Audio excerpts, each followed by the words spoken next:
Welcome to this week's edition of the Maine Challenge. This week, we're talking about abortion. The right to choose has been present for almost 49 years after the Roe v. Wade decision and protected federally. Today, we stand on the precipice of losing that right and losing those federal protections. And that's what we're going to talk about. We talk with the ACLU about what the legal status is and what the legal implications are. And then we talk with Susan Johnston, who had an abortion before it was legal under Roe. And those of you who have come of age since 1972, you don't even know what that is like. So please pay attention to her brave and courageous sharing of her story. And then the Maine Challenge team fanned out to all the rallies that were held last week around the state, 15 in all, to talk with people on the street and see what they had to say about this issue. And lastly, I have a message for Susan Collins. So stay tuned and thanks for joining us. I am so happy to have with us on Maine Challenge Megan Sway, who is the policy director of the ACLU of Maine, who is here to talk with us about sort of the legal status of where we are around reproductive choice right now, given the Texas case and what's about to happen. So Megan, thank you so much for joining us. And thank you for all the work you do every day on behalf of women's reproductive rights. Thank you so much for having me. Awesome to have you. Okay, so let's just talk about the Texas case. Some people have heard about it, some people haven't. But the Supreme Court let stand this case. That means that we're going to do anything about it. Tell us a little bit, just a few things about what this Texas law does. It's the most extreme anti-choice law, I think, right, that's been passed so far? Yes. So this law allows anyone, anywhere in the country to sue anyone in Texas who assists anyone who is pregnant to end their pregnancy after 6 weeks of gestation. So anyone who's pregnant for 6 weeks, that basically ends the ability to get an abortion at 6 weeks. And most women don't even know they're pregnant by 6 weeks. So, right. And I didn't realize that anyone in the country, I thought it was anyone in Texas, but anyone in the country can sue? I'm pretty sure that anyone in the country can sue. Wow. Okay. And so basically that means that women in Texas have, for all intents and purposes, have lost the right to have an abortion, right? Yeah, I mean, it is, unless you are struck by lightning and you, before 6 weeks, are able to find out that you're pregnant, you have lost the ability in Texas to have an abortion without someone being able to sue anyone who helps you obtain that abortion. And so this, I mean, that's sort of like vigilante justice, right? I mean, it usually, yeah, I mean, it basically puts a bounty on people who help pregnant people get abortions. And so the implications for that for other things, like what if they did that for gay rights or for almost anything, right? It's yeah. Sounds terrible. And, I mean, I know that lawmakers in Florida have looked at similar bills. Legislators in Maine have said that they are closely looking at Texas to introduce their own laws next session. So I think you're seeing folks around the country sort of perk up at this, not only people for whom abortion rights we recognize as like essential medical care and a constitutional right, but people who want to deny that right are looking at this as sort of a golden opportunity to end abortion in the United States. Okay, and then there's a case on the docket this fall, also, right, from Mississippi, right? Isn't that? Yeah. And they've already agreed to hear that case, right? They've agreed to hear that case. That case involves abortion at 15 weeks. But there were, I think, 13 states this past year who passed abortion bans. And so although the Mississippi case is up at the Supreme Court, this is a concerted effort across the country to do away with Roe versus Wade and to really deny pregnant people their right to an abortion across the country. What are going to be the rights of women right here in Maine? So even if Roe versus Wade is overturned tomorrow, pregnant people in Maine are still protected. Our state laws still protect abortion up to the point of viability. We have really strong protections. In recent years, we've, at the state legislature, enacted more protections for people. So Maine Care now covers abortion despite the Hyde Amendment. So that means that people without incomes can access this crucial health care. And we've expanded it so that advanced practice clinicians can offer abortions, not just doctors. So here in Maine, we have sort of gone against the tide. That doesn't mean we are safe. It doesn't mean that we or we are safe, but it doesn't mean that we, stop our vigilance, that we stop pushing, that we stop protecting our rights and standing up for ourselves. But it does mean that if Roe versus Wade is gone tomorrow, people in Maine can still get an abortion. Okay, and that's really important. And Governor Mills said during the rally in Portland over this past weekend that she would veto any attempt to try and overturn that right. So at least for now, that right will be protected here in Maine.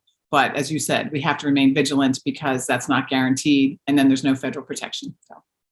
So that's the legal challenge. And I feel like it's important to say that Roe v. Wade was not the beginning of women having abortions. It was the end of women dying from illegal abortions. And so to think that we're going back there and it's all happening through our courts is really distressing. So thank you, as I said, so much for the work that you and ACLU in Maine and ACLU nationally is doing to try and stem this basic right from being taken away from us. Yeah. Thank you so much. Of course. All right. Take good care. Thanks to Megan Sway for that legal information. And now here's my interview with Susan Johnston, who is courageously sharing her story of what happened to her before Roe v. Wade was in place. This is Susan Johnston from Cape Elizabeth.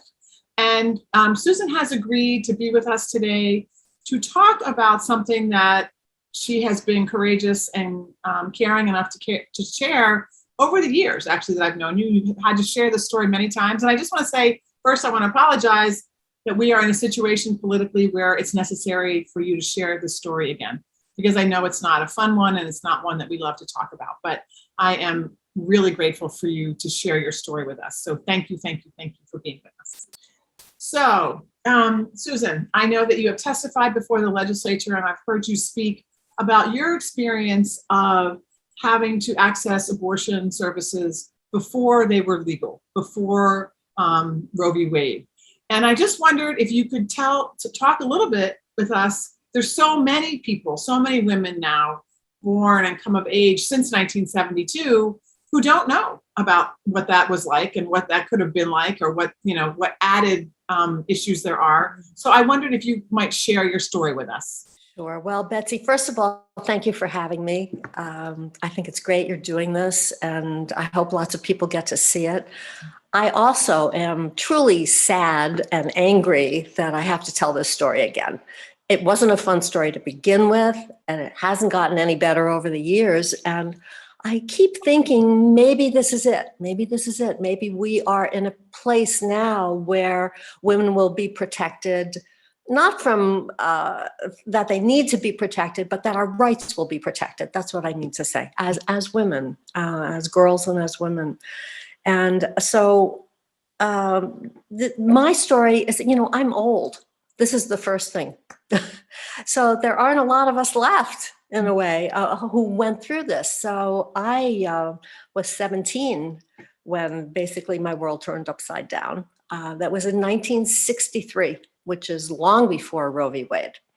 Not only was abortion not legal, birth control was not legal. And this is something that I find really, that most people do not know. They just always thought that birth control was available and legal. The birth control pill wasn't even invented then.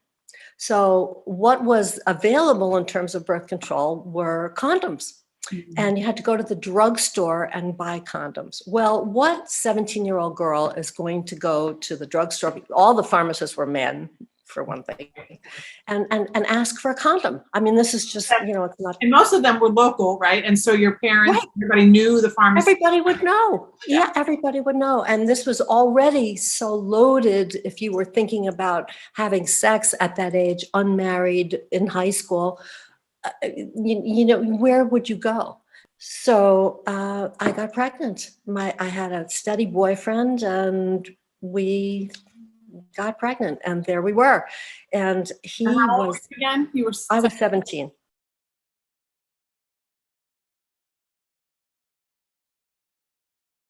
I had no idea that this existed back in 1963, a network of women who helped each other.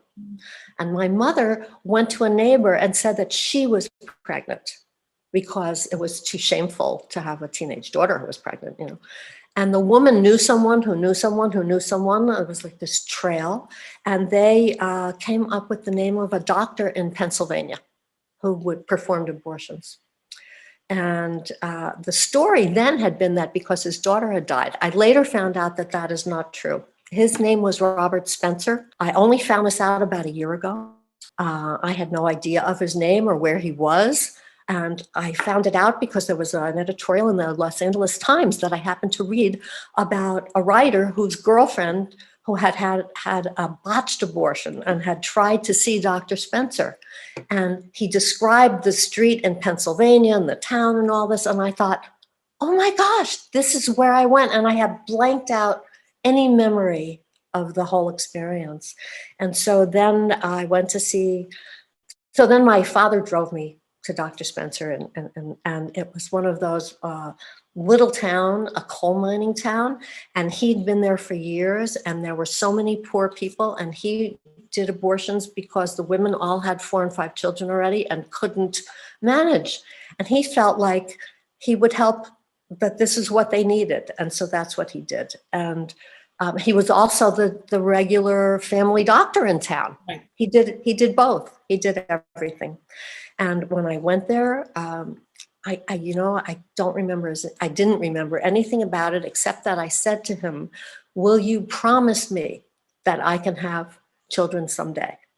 And he said, I promise you, you will have your life and you will have a baby when you are ready. And then I went to sleep and I woke up in a room with another young girl, and I threw up, and my father came in and they gave me some antibiotics, I think, some pills, and he drove me back to school in Connecticut, and he and I never spoke of it again. That was it. My parents, we never uttered the word abortion or spoke of it, and they both lived into their 90s. And this was a silence in my family that I carried for so many years. And so maybe this is why I talk about it now, because if I could help someone else or Right. tell the story now. So that's what happened. And, I feel that, I didn't tell the one other part about the birth control, that after the abortion, I was living in New York City and I was now 20 and there was still no birth control. And then the pill was invented, and I went to the original Margaret Sanger Clinic on the Lower East Side, and the Congress passed a law that said married women could have birth control. It was legal. What about the rest of us? Yeah. Right. And so I went to the Margaret Sanger Clinic, and the nurse said to me, you're engaged, right? And I just looked at her and it was like wink, wink. And I thought, yeah, I'm definitely engaged. I do a lot of things. Of course, why not? I'm engaged. But I went there out of the feeling that I would never want to be in that position again. I wanted to be in control of my own reproductive situation. Now I'm 76 now, and a lot of the women from my generation did not survive. And they died from illegal abortions. And, I feel like I'm their voice now. I stand on their shoulders. So I'm hoping that I don't have to keep telling this story, because I want people to hear it. And on the other hand, I want to get past this point of where it's even a question. Why should it be a question? Why isn't every woman given the right or take the right to decide what happens to her body, make her choice, what she's doing with her life, her family, her sexuality, and not just women, men too. Why shouldn't we all have that right? Okay. So that's why I'm telling my story again. And I'm glad that you're doing the show and listening. I want to ask you one question, Sure. one final question, which is, so tell me how you feel about Senator Collins promising us all during the campaign and during Kavanaugh that he would never undo this, he would never undo precedents, and that she would support it. And so now she doesn't So now here's the Supreme Court that we have because of her, but there's also the Reproductive Freedom Act, which she has said she will not support. So tell me how you feel about that. Well, I'm furious, for one thing. For another thing, I worked very hard during the Kavanaugh situation. I went to Washington twice where I had appointments with her. She did not show up for either one. She canceled both of them. And because she didn't have the nerve to face me, is what I felt. And I think she is two-faced. And I'm so angry. I don't understand how she can, on one side, say, oh, I'm pro-choice, and on the other side, find some little technicality why she can't support this. And I wish that she had lost. Mm-hmm. And I'm so disappointed to the people who say she's moderate, she's mainstream, she's representing Mainers. I think she's out of touch now, especially on this issue. So that's where I stand on Susan Collins, and I hold her directly responsible for a lot of the problems that we're having now. Thank you, Susan, for sharing your story, and please listen in. If you want to see the full interview with Susan, and it's worth it, please go to our YouTube page, The Maine Challenge. Let's turn to the people on the street, see what they had to say. So you were around pre-Roe and you were tangentially involved. Can you tell us what you did? Yeah. When I was in school, my second year in school, I had an apartment that was off campus, and people were vacating their apartments around the city, and doctors and nurses would come in and perform abortions for people who couldn't get them any other way. Wow. And so they were not in hospitals. If something went wrong, they would have been in big trouble. But that was the desperation that was happening at the time. Wow. So you vacated your apartment so that they could do this? And wow. My college roommates. Wow. And, we didn't know who was doing it. It was just the whole system was worked out to do that. But in a rural area, it'd be much harder even than that to do something. Okay, well, thank you. And hopefully we're not going back there. I hope so too. I really do. With GER, tell us a little bit about GER. Grandmothers for Reproductive Rights. We work with all generations to secure the rights that we fought for since Roe has been in place. Mm-hmm. We remember what life was like prior to Roe, and we never, ever will go back to that again. Do you think that betrayal that she's done, of what she told all of us, do you think she should resign? And not speaking for GER. No. Yeah. As Elaine, I would love to see her gone. So what do you think of all of this? I think it's a shame that women are not able to choose what they want and what they want to do with their body. And I think it should not happen today in the 21st century. Susan Collins was the deciding vote to replace Ruth Bader Ginsburg with Kavanaugh. And that was really sort of the linchpin that sent us this close to the precipice. She also won't sign on now to the Reproductive Rights Act. Do you think that she should resign? Yes. Yeah. How do you feel about it? I think she says she's super bipartisan and she likes to play both sides, but she's not. She's not voting bipartisan. And do you feel betrayed, like that she said something that it isn't true? Sure. Yeah. Yeah. I try not to follow her because I don't like her toxicness in my stuff. But my life, yeah. I think it's her time. We hope today you further your understanding of what this means for the future of abortion and what we can do to create a future we want, where abortion is affordable, accessible, and supported. And you'll notice today, we're not using any euphemisms. We are saying abortion. When mothers' lives are under attack, what do we do? Stand up, fight back. When mothers' lives are under attack, what do we do? Stand up, fight back. When abortion rights are under attack, what do we do? Stand up, fight back. That's what I'm talking about. All right. We have support within the medical and religious communities. And more importantly, we have numbers. And we have voices. Susan Collins was the deciding vote on Justice Kavanaugh. She assured us he would not overturn Roe or take away women's rights to choose. Do you think this betrayal is cause for her to resign? Yes, I do, because if she had any morality or decency or honor, she would realize that her vote mattered and resign.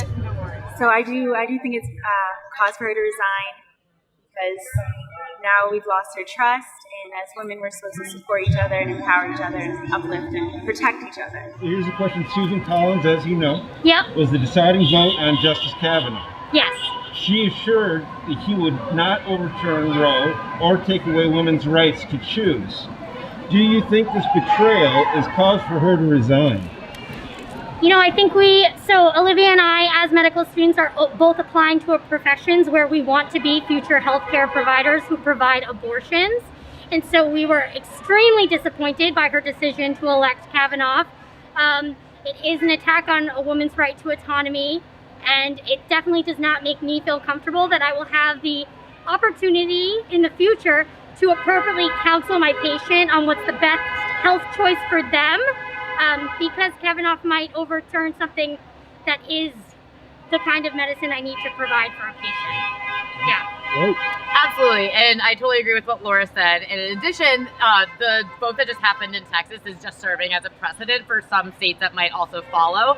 It's allowing those states to feel comfortable in making these laws that aren't healthcare based and scientifically based, evidence based in any way possible, and it's preventing providers and patients from receiving and providing adequate healthcare. So I think that Senator Collins made a tragic mistake in confirming Justice Kavanaugh, and an even more tragic mistake in denigrating Christine Blasey Ford.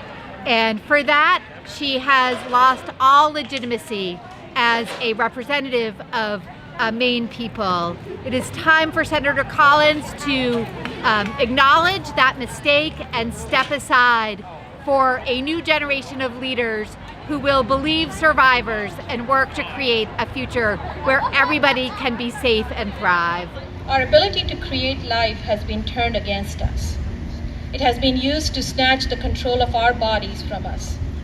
Politicians have been drafting and passing laws for decades to control sex education in schools and make abortion access and abortions as difficult to get as possible. This is systemic suppression.